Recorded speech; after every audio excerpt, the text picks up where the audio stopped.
In just over 12 hours, we're set to journey back into Pokemon Scarlet and Violet and uncover the hidden treasure of Area Zero with part 1 of the 2-part DLC, the Teal Mask.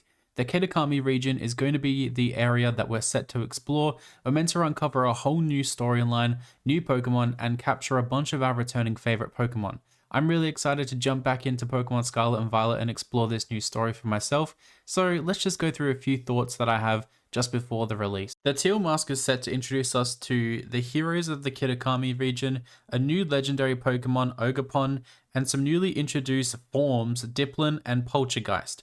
I'm really excited to catch some of these new Pokemon. I'm excited to unravel the truth behind them. Ogerpon seems like quite an interesting Pokemon. I believe the masks that it can put on are going to adjust its typing, which is going to be really exciting. But I'm just really interested to see how this legendary fits into the theme. Now, obviously, the Teal Mask is a play on the mask event that's going to take place in this DLC and the storyline that we're set to follow. So I'm really excited to see how this differs from the part 2, the Indigo Disc, when we go to the Blueberry Academy. Now, I'm not super excited for some of these other Pokemon. I mean, Diplin's going to be okay and Poltergeist is going to be pretty cool, but I feel like we really needed some more forms for this DLC. I feel like the convergent species are really lacking since we only got the Diglett form and the Tentacle form, so hopefully these two Pokemon make up a little bit for the lack of convergent species that we have, and hopefully Ogerpon is a great legendary Pokemon. I think the thing I am most excited about is to capture a bunch of returning Pokemon to the game. Now, I released a video yesterday, I'm going to link it in the description below, of all the Pokemon returning to the game, but I'm just really excited to see how some of these old favorites actually fit into the Scarlet and Violet animations. I'm really interested to see how they move around the world, how they interact with other Pokemon, because I feel like Scarlet and Violet did that a really good job in making the world feel alive with their Pokemon that they have, and some of these Pokemon are pretty huge sprites, so I'm really interested to see how they are integrated into this region. Once you capture them, obviously you can take them back to the Paldea region and see how they fit into that sort of scenery, but the Kitakami region looks very beautiful, so these Pokemon are going to be really cool to see just in the wild. Poliwrath, Poliwhirl, Politoed, they're going to be around the rivers and lakes, and we're going to have Swinub and Mamoswine around. We're going to have Clefable, going to have Clefairy, Dusknoir, Arbok. There's a bunch of Pokemon in this DLC that I'm really excited to see. It's just a shame that they've split them up over 2 DLCs, because the Blueberry Academy is going to have a bunch of other Pokemon for their own, but I guess they had to keep some sort of interest in both games.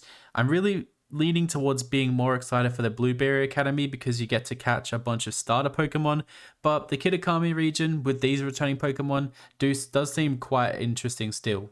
Just to add on the returning Pokemon, I believe there's going to be level scaling. I did cover this in a video that I released the other day. It's going to be basic level scaling, unlike what we saw in the Paldea region. So I'm interested to see if this kind of level scales to your party Pokemon, or what the Pokemon should be once you enter this region. And I mean, if you've advanced so far in the normal storyline in the Paldea region, are they going to be based on the Pokemon that you're set to face in the gym that's upcoming? Or are they just going to be level 60s and you just have to put up with the level Pokemon being quite scary to face? I am honestly really excited to jump back into Pokemon Scarlet and Violet. I haven't played Pokemon Scarlet and Violet in quite some time, but today I set aside a little bit of time just to get my team ready, get everything set to go, bought a bunch of new Pokeballs, just got everything ready for this DLC because I'm going to jump straight in as soon as it's available. I'm really excited to see what the storyline has for us, and like I said earlier in the video, I'm just really excited to see some of our returning favorite Pokemon come back in the game. I'm hopefully going to catch them all, and I also have Pokemon Scarlet as well as Pokemon Violet, so I'm going to trade them across and keep the Pokedex as complete as I can. I'm really excited to see maybe if they add some extra prizes or extra things you can get once you complete the Pokedex or the National Dex.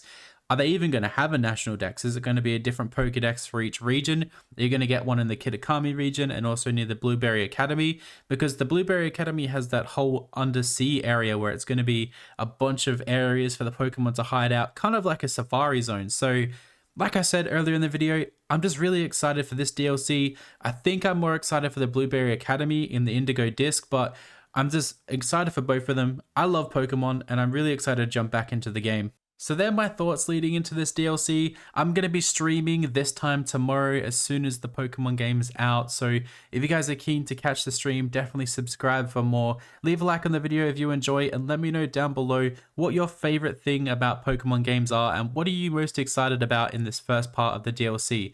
Let me know down below if you've got an interesting team that you want to use or some Pokemon that you want to catch. Thank you guys so much for watching, and I'll catch you guys on the next video.